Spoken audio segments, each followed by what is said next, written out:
So what we're going to talk about today is we're going to continue to talk about this idea of how to solve equations. And first of all, take a second, try and do these, pause the video for a second, try and do all these problems. And then come back to it and see if you got the right answer, because this is going to be key. If you understand this, then it will be a lot easier. So very quickly, just do that, and then I'll go over a couple of the ones that are trickier just to make sure.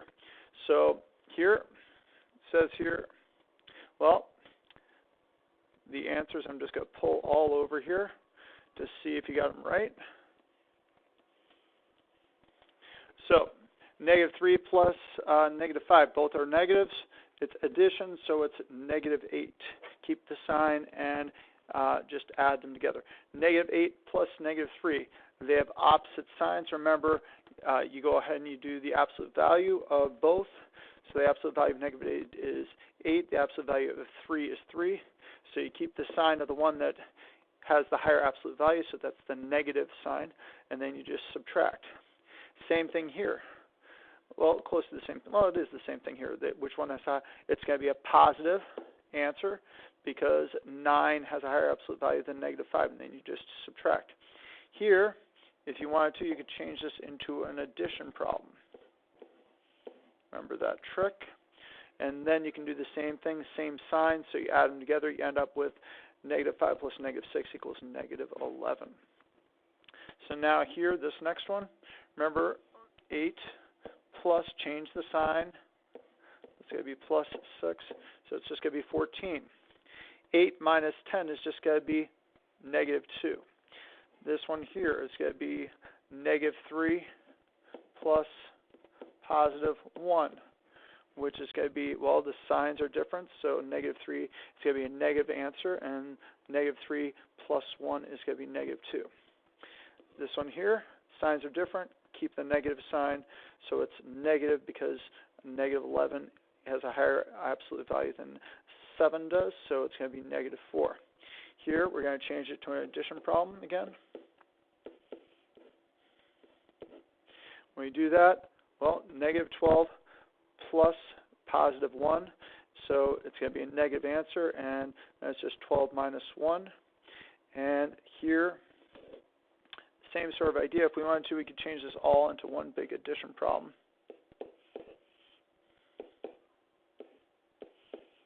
There. Now, well, you got 8 plus -1 plus -1. So, okay, sorry for that, but now moving on here. So those are all those problems. So hopefully you got those right. Now we're going to move on here. So meaningful words, these things all match up, and these are important to know in terms of what are some of the clues when you're given a word problem, or when you're given something that's verbal or actually written out, but not in a traditional like 5 plus 4 equals 10. So addition clues, well, plus. Subtraction clue, less than. The sum of is addition. Decreased by is subtraction. Added to would be addition. More than would be addition. Increased by, addition again. Subtract from, that one's pretty obvious. A difference of, difference is what's used for subtraction. A minus, again, same thing. In all would generally be addition. So now we check these, see if they're right. Good job. So the next one is, these are now different words. These are multiplication, division, and exponents.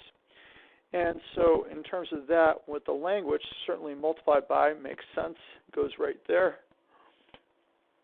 The product of, when we talk about the product, that means we're always talking about multiplication. Twice means 2 times, so that means multiplication.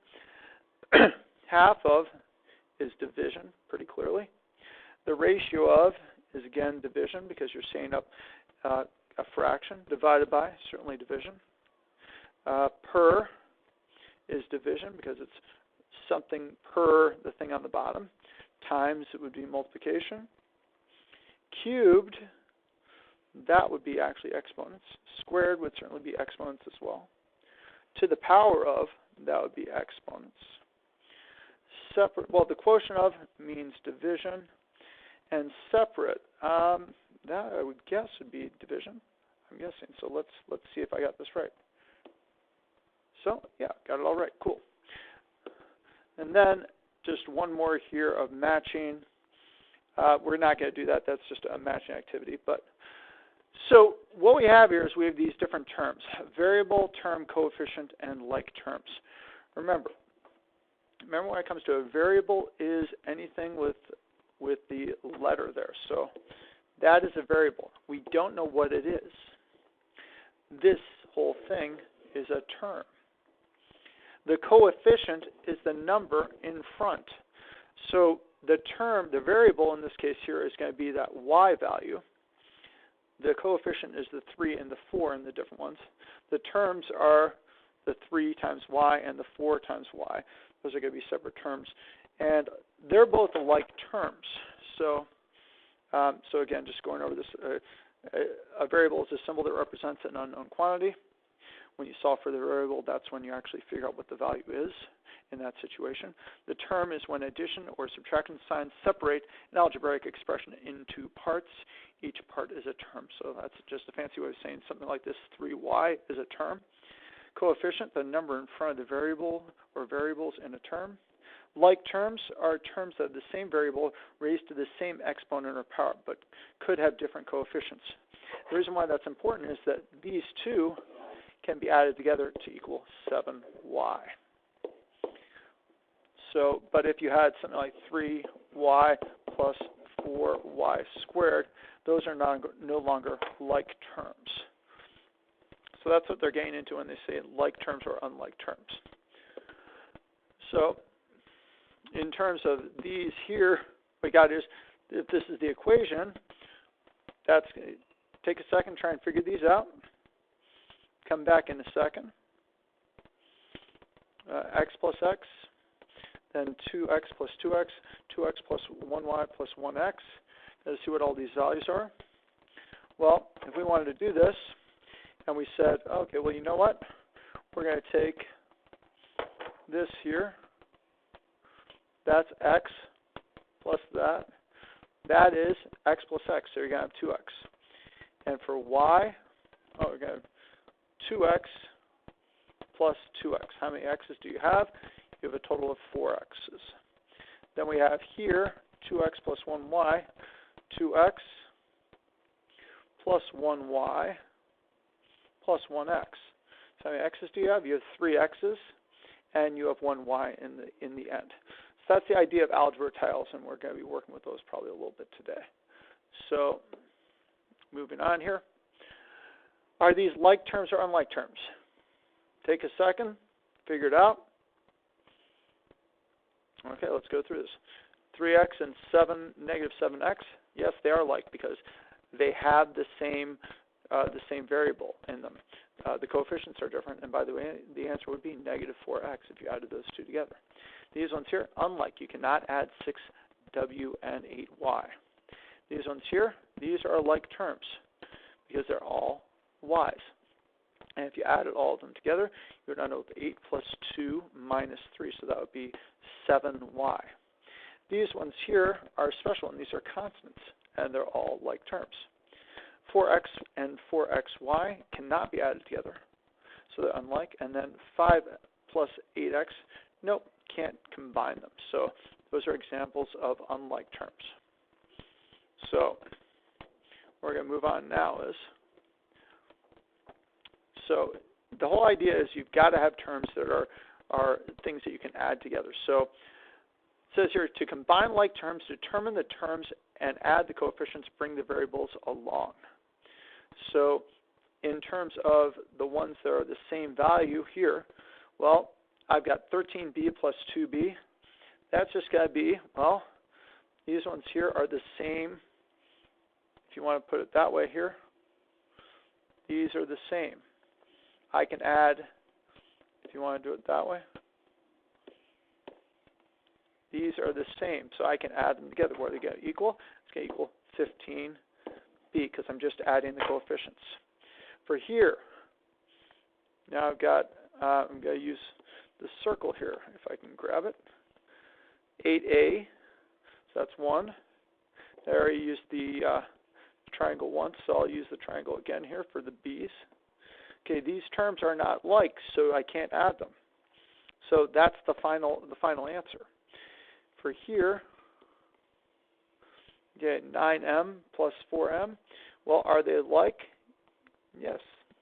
Yes, they are alike. And so I can do something with them. Then I add the like terms, so I just do 9 minus 4, which is just going to be equal to 5m. And this is just 8a plus 5b. Same thing here. I'm going to do is the like terms here. Let's go with the square. Let's see if the square will work here. And then these are like terms. So I just add the 2 and the 5, or 2 and the 3, and that's equal to 5x plus 4. That's the way I can do that. And this last one here, I've got like term,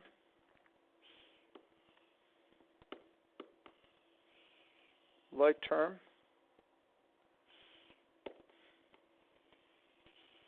like term,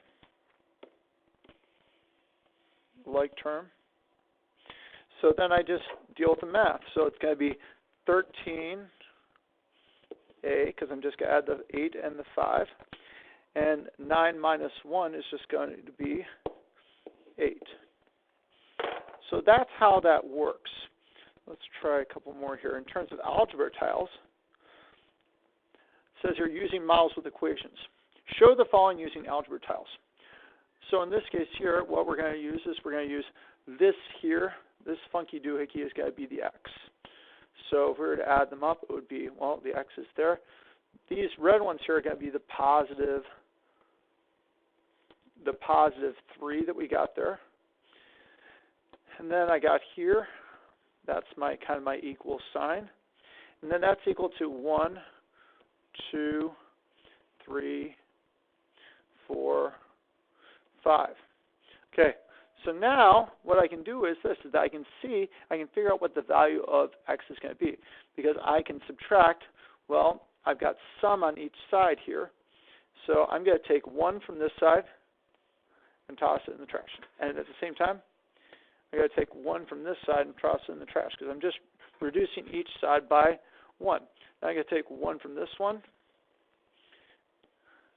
toss it in the trash. 1 from this one, toss it in the trash. Then the last one here, I'm going to toss this one in the trash, and I've still got to do the same thing to this side, because I'm doing the same thing to both sides. That's the key point. So what's the value of x? X is going to be equal to 2. And that's how algebra tiles work with us. So I'm just going to make sure we have enough room here. So z plus 2 is equal to negative 6. That one's a little bit tougher, but let's see if we can figure it out. In this case here, z is just going to be here. That's z. Plus 2, 1, 2, is equal to, and I don't need these anymore.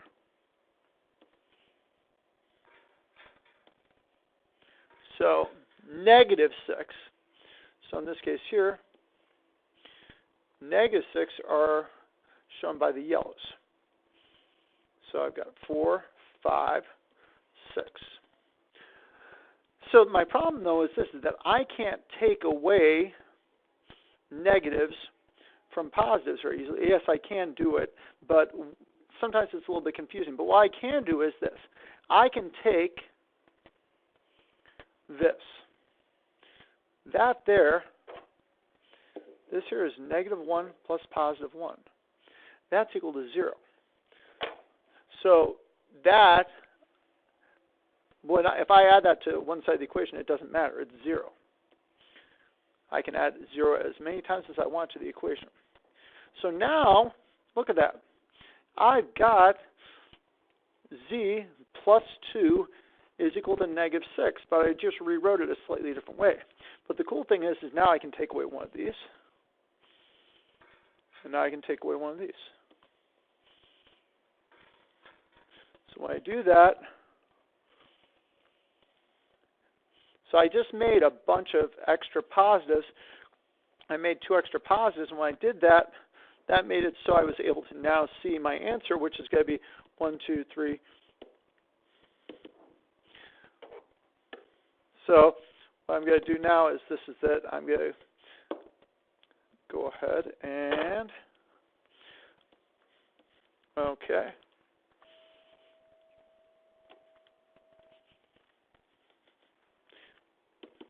Let's see here. We're going to pause this just for a second.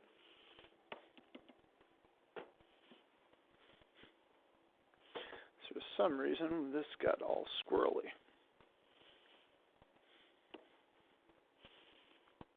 Okay, there we go.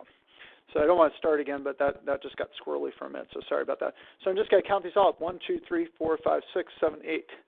8. I've got -8, and that's what z is now equal to.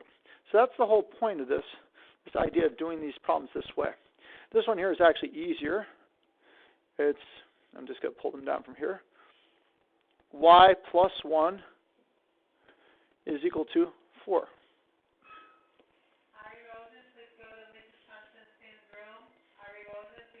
Okay, get rid of them. Here, get rid of 1 there.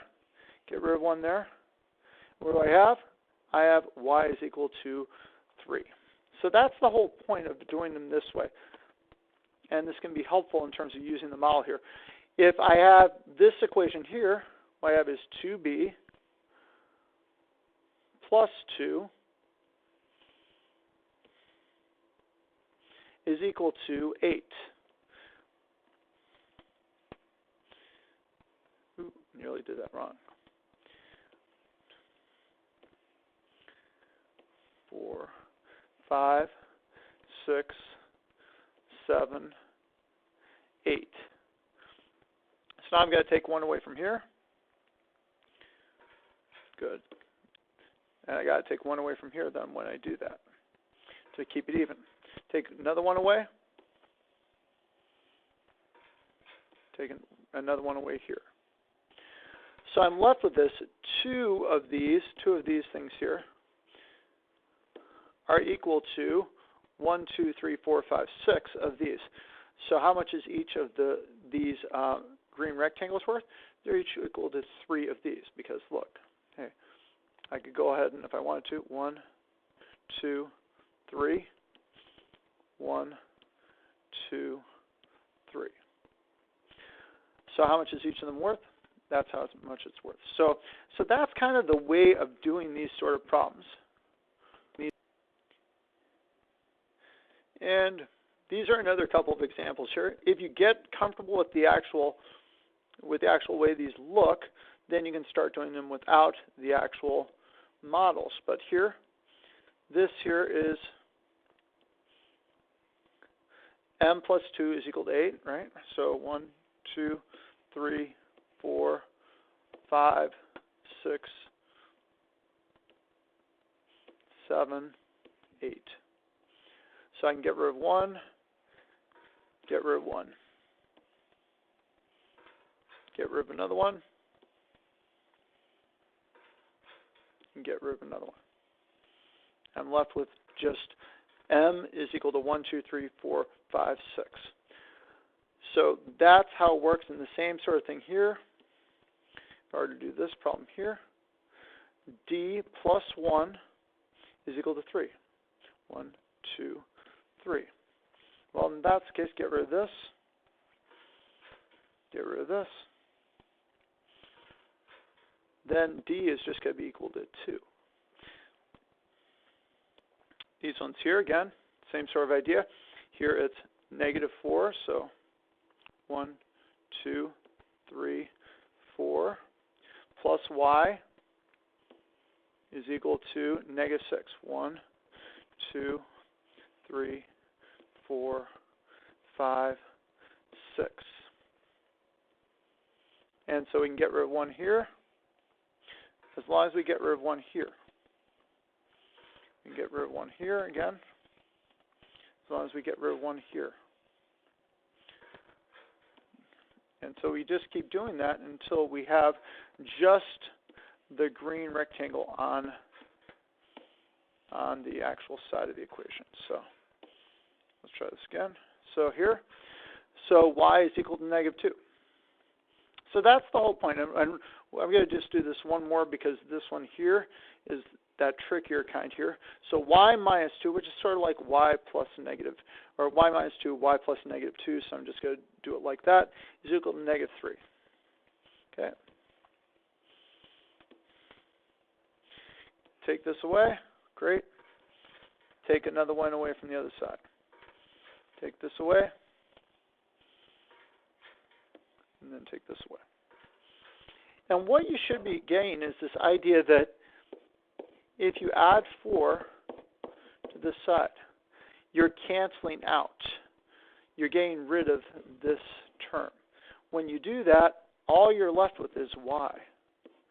And then it's just going to be negative 6 plus 4, which is negative 2. For here, you're just going to do the opposite, the inverse operation. So that's going to be, this is going to cancel it, minus 2 plus 2 is going to cancel each other out. So that's just going to be negative 3 plus 2, which is just going to be negative 1. And that's how it works. So hopefully you feel comfortable now with this idea of if you have something like x plus 5 is equal to 8, then yes, I know you know right off the bat it's going to be 3. But the reason why it's 3 is partially is because you're doing this so quickly in your head, you already know how to do this. You're taking away 5 from both sides. Because you know some value plus 5 is equal to 8. That's what you're saying in this equation here. And you know that the value is going to be 3. But if you subtract 5 from both sides, then you end up with x is equal to 3. Same thing here. If you have y minus 3 is equal to negative 5. In this case here, we're going to use the opposite operation, the inverse operation. We're going to add 3 to both sides. Because then this part we get rid of, because it's minus 3 plus 3. So it's just going to be y is equal to negative 5 plus 3. So that's just going to be negative 2. And a couple more here. Y is equal to, oh, well, you know what? That one doesn't really work. Let's, oh my. P plus 5 is equal to negative 3. We're still going to do the same thing. We're trying to isolate the variable. We're going to subtract 5 from both sides.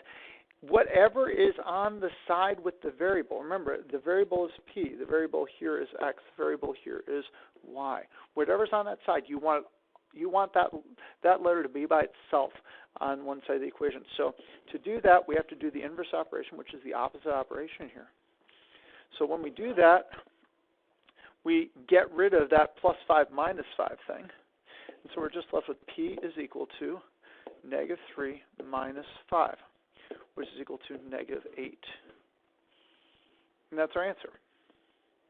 We should plug it back in just to see, does negative 8 plus 5 equal negative 3? Yes, it does. And everything's good.